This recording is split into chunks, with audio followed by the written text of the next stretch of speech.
Danielle Matthews here. I am coming to you live from Florida. It is Monday, so it is book club day, and we are in the midst of reading Eckhart Tolle's A New Earth. We're in the middle of chapter 7 right now, so we are starting on page 195 in my book, which says Good and Bad. And that was, it's kind of why I initiated the post for this one, because I was thinking about it. You know, people have opinions all the time about what's going on. Obviously, in the United States, we have a recent election where people are, you know, some think it's the best thing ever, some think it's the worst thing ever, right? Is the election results good or bad? Are these tariffs going to be good or bad?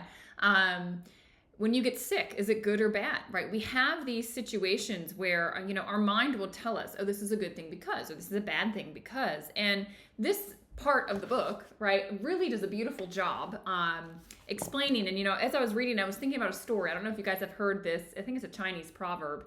And basically, it starts out like this. It says, okay, there's a man with a son, and they own a farm. And one day, their horses come back. And when they come back, there's an extra stallion that's come back with the herd. And he said, you know, his neighbor comes over and says, well, I think actually what first happened, hang on, rewind. I should have looked this up before, but something like this where they say, I think the horses get out, right? And the neighbor comes over and says, oh my gosh, what bad luck. I'm so sorry that's happened to you. And the owner of the farm says, maybe yes, maybe no, we'll see. And then the horses come back, right? I already told you. Now there's an extra stallion with them. And the neighbors go, oh my gosh, what good fortune, right? Now you've got this stallion. And the owner of the farm says, maybe yes, maybe no, we'll see.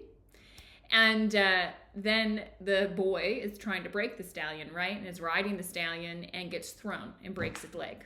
And so the neighbors, of course, they come over and they say, oh my gosh, what bad luck, right? And the father says, maybe yes, maybe no, we'll see. And a few weeks later, the army is coming through because the country's at war and they're recruiting boys of the son's age. And the son can't be recruited because he has a broken leg. And of course, the neighbors come over and they say, oh my gosh, what good fortune. And the farmer says, of course, well, maybe yes, maybe no, we'll see. And the point, right, of that whole proverb is to show, like, well, what is good and what is bad? How can you know in the moment? If you're so dialed into one particular moment, like, yeah, it can seem like terrible news that the horses got out. But then they bring another horse. They bring a stallion back. That's great news, it would seem. Oh, but then the stallion breaks the boy's leg. Well, it's terrible news. But now the boy can't go into war. Well, that feels like great news. So things are happening. And when we lose the context of the bigger picture, we judge it as good or bad. But how can you actually know? If you don't have the context of the bigger picture, how can you judge any moment as good or as bad? You can't. And so, like, your mind judges something as good or bad based on what? Not based on the bigger context. It judges it based on its past experiences. Oh, last time you lost something, it was horrible. Oh, last time you got sick, it was horrible.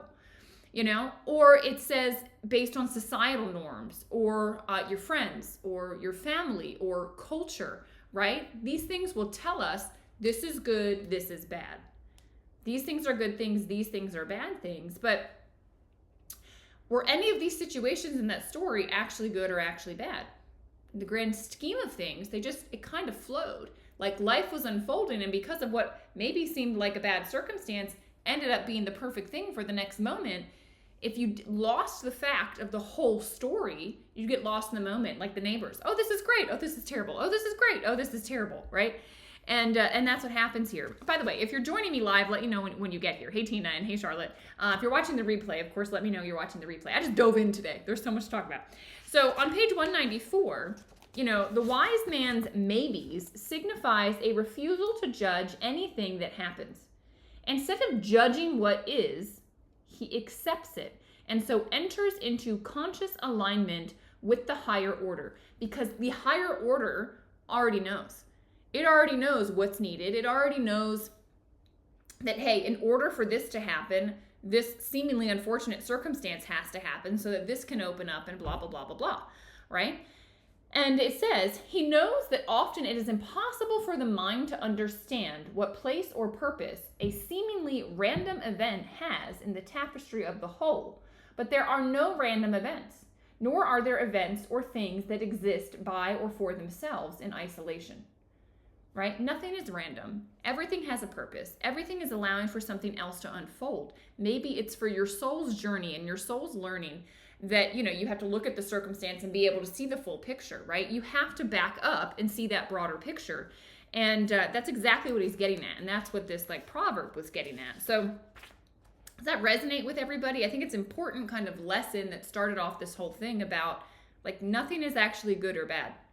And the mind wants to judge it. The ego wants to judge it based on its past experiences because it wants to seek pleasure and avoid pain. And it's like, when something like this happened before, it didn't go well, let's try to avoid that.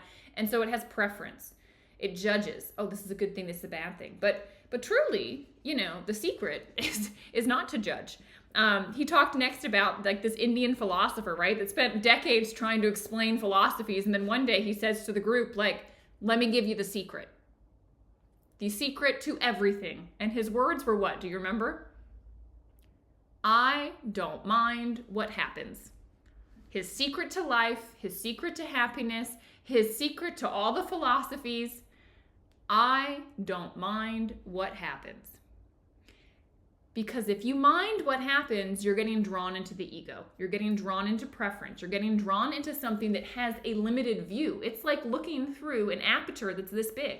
It doesn't realize that, hey, out here, massive things need to happen, right? And so all these people that get spun up about the news, they get spun up about the election, they get spun up about results of politics, get your mind out of it and realize something is happening on a level far larger than you could ever understand. Everything is divine order. It requires faith, I will give you that, which some people don't have. But you need to have faith that all things are happening exactly as they're meant to. Right? My car accident, getting hit by a drunk driver, you would have thought that's the worst thing ever. No, it has led to thousands of people now having better results with their own health because I've been able to educate and share with them what I learned on my own journey. So was that good or bad? It was a necessary thing to have happened in order for more things to ripple out from there. Does that make sense? And the net was positive, right? The net was positive from it all. When the basis of your actions is in alignment with the present moment, your actions become empowered by intelligence of life itself. So what this is saying is when you don't mind, when you just go, this is as it is. It's already happened. The results of the election have happened. These sickness has happened. Whatever the thing is in your life, it's already happened. It's already here. The present moment already exists as it is. So you could resist it, but you're just going to suffer. What he's saying is, I don't mind. I just say, it's here. This is what's here now. And when you do that, you're in alignment with the divine. You're in alignment with the higher order. And then so where do we go from here? Well, right action, right words, right whatever will come through you. That's the beautiful thing. Yeah, Charlotte says, I liked that little secret. Yeah, I just don't mind what happens. That's the secret. When you do mind, what happens? Inner stress, anxiety, depression, anger, resentment, all this stuff happens inside. Does it change the results? No. Right? You being angry, does it change the results of a political outcome? No. It just makes you stressed out and miserable. Right? So think about this. The book 5 Stories Down is a great example of this. Thanks, Cody. I haven't read that book. So I'll have to look it up. 5 Stories Down. I've never heard of it. Yeah, it's beautiful. So there's so many beautiful things that are always happening out there. Just sometimes we don't have the context. And I love, he just used example after example, right? So then he talks about this Zen monk, right? Who was a master, was very well known in his area, and how, I guess the story goes, the long and short of it, if you didn't read the book, the story goes that a neighbor's young teenage girl gets pregnant and tells the parents that it was the Zen monk that's the father. And so the parents come over, it's a huge scandal, they blame him, blah, blah, blah. And then his reputation goes under, the girl has the baby, and the parents force the baby on the Zen monk. They say, this is your fault, you need to care for the child, right? And each time, at every turn, what did the Zen monk say? Every time when he was blamed for being, the father of this this teenage daughter, kid, he just says, "Oh, is that so?" Didn't resist it, didn't agree with it, didn't resist it. Just, this is what's here. Is that so? Right? Then the baby comes, and now he has the baby, and he's having to care for the baby. And he just said, right, is that so? Takes the baby in. And then a year later, right, the girl feels guilty and tells her parents, hey, I lied. Like, he's not the father. The father is actually like, I don't know, it was like a kid at a butcher shop or whatever. And they come back and they're like, oh, I'm so sorry. We'll take the baby back. And they take the baby back now from him a year later. And the Zen monk just says, oh, right? Is that so? Is that so? Is that so? Right? His ego was completely uninvolved. Can you imagine? Like, take a moment and be that monk, all right? Imagine your entire reputation gets taken away from you because of a lie. And you don't try to even defend yourself. You just go, isn't this interesting? Look at what's showing up. I'm just going to say yes to the moment. I'm going to surrender to what's here. And just surrenders to it. Then ends up taking care of his baby for a year. And then the baby gets taken away. Right? Like, can you imagine how your own ego, how your own mind would deal with this? But the monk was so in alignment with every moment just as it was. No resistance, right? The moment already is as it is. And so you have this, I teach this in Inner Management Mastery, right? The equation that I think is everything. It's like you have the external world plus your internal response, and that makes your reality. The external world, you're being blamed for something. A baby's being forced on you. The baby's being taken from you, right? This is an extreme example. The internal response of this monk was not to resist the moment, was to just go, oh, okay. And so his reality was peaceful. Even though there was all these judgments being cast on him and life was inconvenienced by the baby and the baby's heart was broken because the baby's gone, like he didn't have any of that. It's just, this is what's here, this is what's here. I'm going to be at peace with what's here. I'm going to be at peace with what's here. And that was it. This is like, have you ever, put a 1 in the chat, if you've ever felt like you've been in flow in life. When everything's just flowing, like it feels effortless and like everything is just kind of opening and moving and like there's no effort and it's all just flowing. Put a 1 in the chat if you felt that. I would say that this state, you can access it through being here, right? So where is it? The master responds to falsehood and truth, bad news and good news in exactly the same way. Is that so? He allows the form of the moment, good or bad, to be as it is, and so does not become a participant in human drama. When you are not a participant in human drama, things will flow. To him, there is only this moment, and this moment is as it is. Events are not personal, right? How many magic tricks does our mind do, making it personal? The results of the election, not personal. Your health issue, not personal. Okay, feels like it, but it's not. He says he is nobody's victim. He doesn't act like a victim. Oh, it's not fair my reputation got tarnished. It's not fair that this child is forced on me. It's not fair. You're not a victim. The moment is as it is. It's not personal. Something from a grander design is at play here, right? He is so completely at one with what happens that what happens has no power over him anymore. The external world is not creating the reality. The internal response is, and the internal response is to be okay with it, to accept it, to surrender to it, all right? Only if you resist what happens are you at the mercy of what happens. Whoa.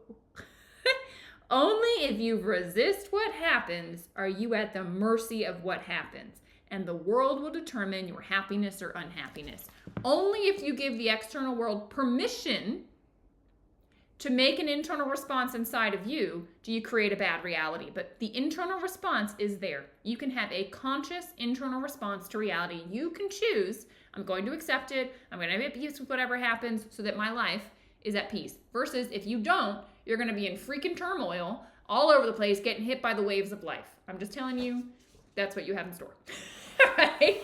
And you probably had that experience, And when you're in flow, you're accepting everything moment to moment to moment. And probably what pulled you out of flow was something happened that you went, this isn't good, this isn't what I want, and you get pulled back into your mind, into the tiny little aperture, and you stopped being in the moment and in the flow of life. It's a bummer when that happens. The ego's pretty darn strong, right? He says, the ego in the present moment. If your relationship with the now is dysfunctional, that dysfunction will be reflected in every relationship and every situation you encounter. The ego could be defined simply in this way. I thought this was great. A dysfunctional relationship with the present moment. Your internal response to the present moment. The ego is the internal response that's having resistance, that's having preference, that's judging, that's making your reality suffer. If you could just be the sky and allow whatever clouds to move through, your internal response is non-judgment, all allowing, all accepting, very different reality. You have the choice. You get to choose. Most of us choose the ego. And so we have a dysfunctional relationship with reality. All right? So the question is, do you want the present moment to be your friend or be your enemy? And the present moment is life, my friends. So do you want life to be your friend or be your enemy? Do you want to be in resistance and combative with it, or do you want to be able to accept it? You cannot control life and to make it submit to your will. You just can't. People try. They try to put everything in order so that life happens exactly as they want it, so that they're happy. It's not going to work. Inevitably, it will blow up in your face. Okay? Because that's life. Life has no allegiance to your plans. It's going to do what it's going to do. All right? There's this one decision, right, can change your entire reality. This one decision to say, hey, I'm just going to accept what is, whatever's here. I'm just going to be with it, however it is. I skipped over a lot. There are things I wanted to mention. Has anyone read The Surrender Experiment? We did a Mickey Singer book. What did we do? Untethered Living or Untethered Soul? Mickey Singer is fantastic. His first book is called The Surrender Experiment, and it's exactly this concept where every single thing that shows up, he surrenders to it. He says yes to it. And he just lets it, like he has a property and some woman's there building on his property and his ego is like, what's going on? And he just goes, I'm going to surrender. I'm going to say yes. All right. I'm going to say yes to it. I'm going to say yes to it. The Surrender Experiment. If you've not read it, it's so good. Maybe we'll do a book club on it one day. It's a good book. There's also a movie, I think it's called Yes Day. And it's about these parents that basically do this concept and they just say yes to their kids. Whatever the kids ask for, they just say yes. Because usually it's no. So they just say yes. They say yes. They say yes. They say yes. They say yes. They say yes. And it's the unfoldment of that day and how it actually brings them closer together. It's a really interesting thing to do. Something you should try to do. When I first started my business, I remember I just said, I'm going to say yes to everything. I don't know where things are going to lead. I don't know what connections are going to lead to connections. I'm just going to say yes, yes, yes, yes, yes, yes, yes, yes, yes. And beautiful things unfolded. I found flow. Mel Robbins, if you guys know her, she recently came out with this concept of let them, right? Which is the internal response. So somebody says something nasty to you, somebody does something, let them.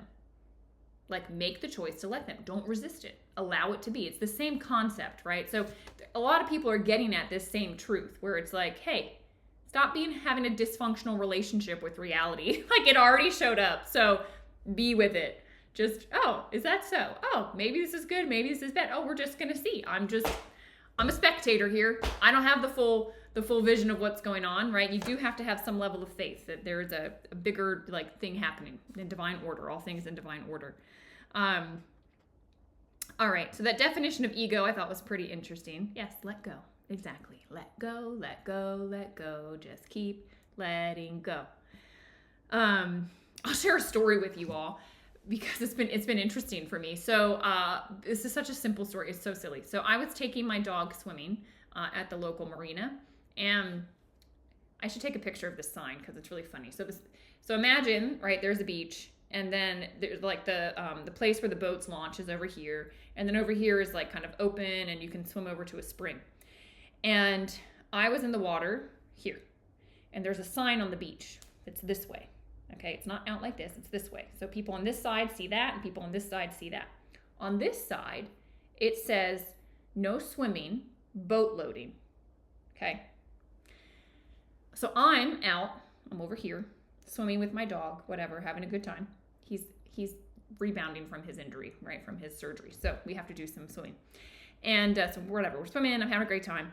And these kayakers come by. Now they're coming from this way, from the boat launch area. And I smile and I'm like, hi. And they look miserable. Both of them look miserable. You know when you just feel somebody's energy, talk about energy bodies? These were pissed off energy bodies. Okay? They don't say anything to me. And then they move past me, right? So they're going this way. And once they're past me, so like my back is, toward, I can't see them anymore. The guy says to me, you're not allowed to swim here, right?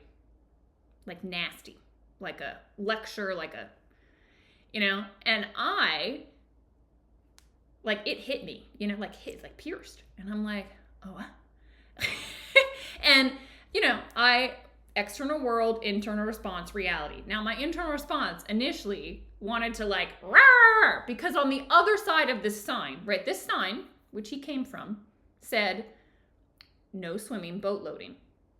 On the other side of the sign, where I was, it says, watch out for swimmers.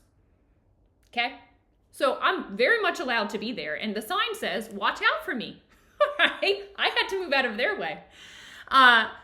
But my internal response, right, was like initially, it was like my initial response was to bite back at him because he bit at me, and he was wrong and I was in the right. But he was making me feel like I was wrong. But you know what I did? I just smiled. I like almost laughed. And I just went, man, those people are so miserable. He's trying to make me miserable, and I just accepted what was happening, whatever. He went on and I went through my life swimming with the dog and then I left. But it's continued to come up. And I thought, well, this is interesting. Like, why haven't I let this go? And I was asking my teacher yesterday. We had like a meditation. You can ask questions after. So I told him this story and I said, look, I see the ridiculousness of this story, right? Like I am completely like, it's ridiculous that he said anything to me. Like I wasn't doing anything wrong. He obviously like saw the sign. He didn't realize, like he didn't have the whole picture, whatever. Like it was just a silly situation. But for whatever reason, his comment like hit something in me and I keep reliving it, and he said, Danielle, like this is a moment to learn to let go. Every time it comes up, it's the false self, it's the ego, right? Well, you should have said this. Why didn't you do this? It's the ego coming in. It's the false self. Let it go, just keep letting it go. And so Charlotte, when you said, yes, let go, like that is it. It's just everything internally, that craziness that comes, drop it. It's not you, it doesn't matter, release it. And when you do that, it doesn't have so much momentum. And so moment to moment going forward, you're able to continue to stay in the peaceful place and whatever pattern is moving through, like he was a weather pattern moving through my sky, just let it go, right? So anyway, little example. I don't know if that was helpful in the context of this, but he goes on to say here, because he's talking about the ego. So that was just a demonstration of the ego.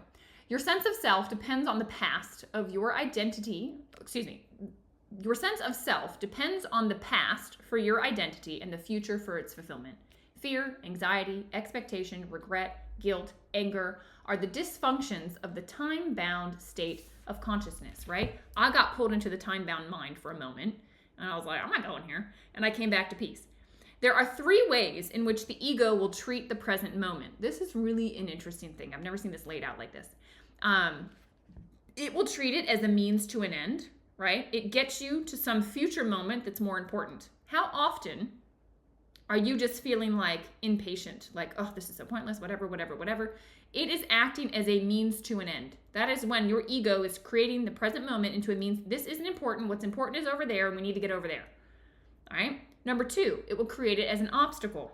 So when this pattern becomes more pronounced, and it's very common, right, that the present moment is regarded as or treated as an obstacle that we need to overcome. This is where impatience comes from, frustration comes from, stress arises in our culture because most people every single day are like, this is in my way, I'm trying to get here, I'm trying to get on vacation, I'm trying to get my kids, I'm trying to go here, I'm trying to go there.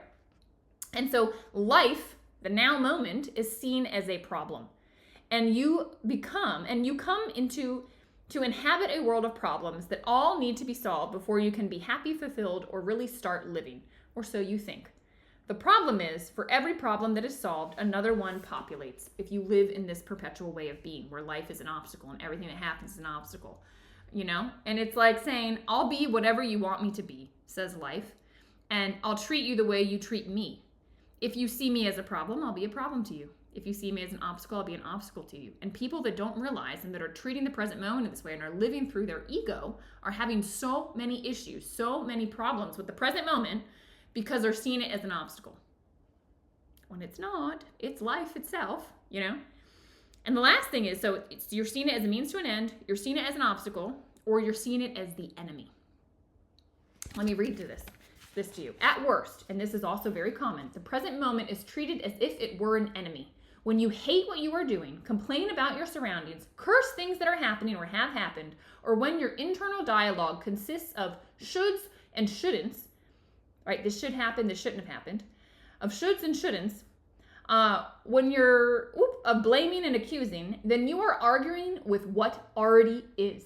Arguing with that which is already and always has been the case. You are making life into an enemy, and life says, war is what you want, then war is what you get.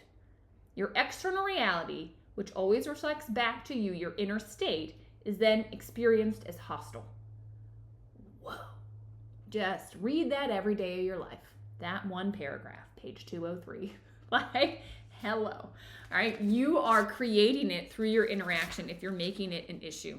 But the moment you see the dysfunction, it begins to dissolve. And that's the thing. Like, I saw it in the moment when that guy said that to me. I saw the dysfunction. I saw my ego come in and want to yell at him. Hey, are you illiterate? Go read the sign, right? But I didn't. And the moment you see the dysfunction, it begins to dissolve. Some people laugh out loud when they see this. That's exactly what I tried to do. With the seeing comes the power of choice. The choice of saying yes to the now and making it into your friend. All right? So, beautiful things.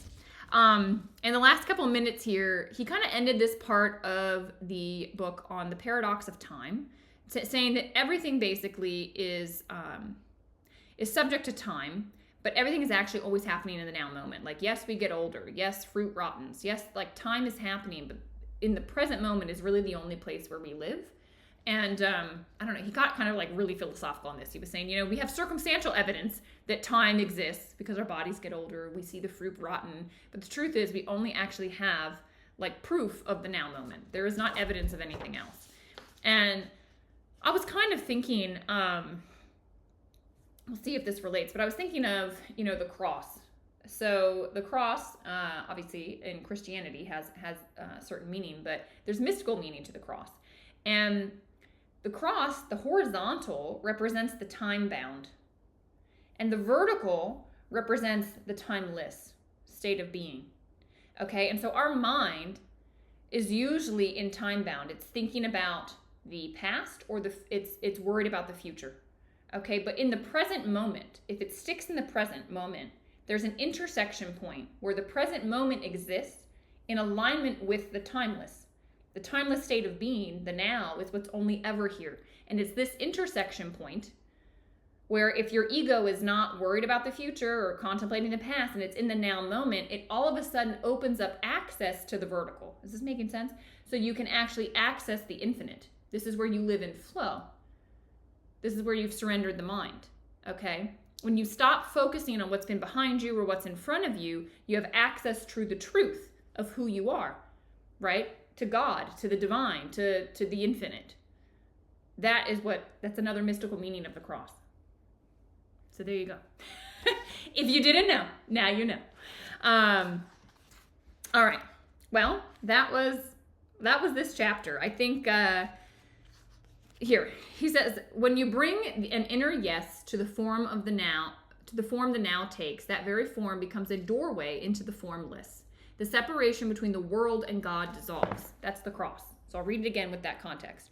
When you bring an inner yes to the form the now takes, so if you're not over here or here, if you're in the now moment, when you bring a yes to the now moment, so that horizontal piece, exactly where it hits the vertical, that's the now. When you bring a yes to the now moment, that becomes a doorway, right? Now you have access to the vertical.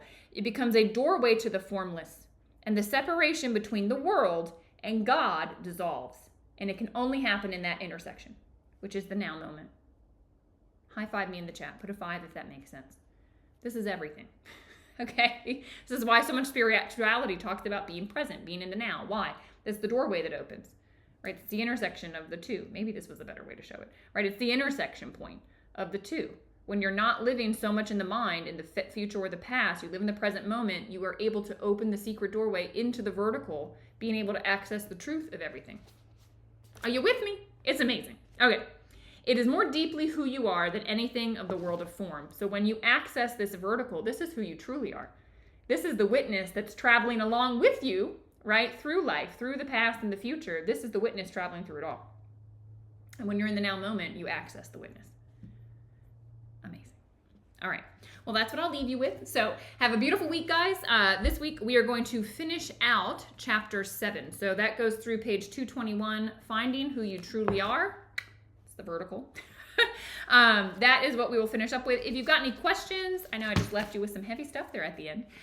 Put it in the Telegram chat, and we can chat over there. I might be switching that Telegram chat to a WhatsApp chat because I set up the Telegram chat wrong. So you can only reply to comments, not like create a conversation. So anyway, just musings for the future. I will see you next week. Have a beautiful week. Appreciate y'all. Bye. I'm glad you caught me too. It's good to see you.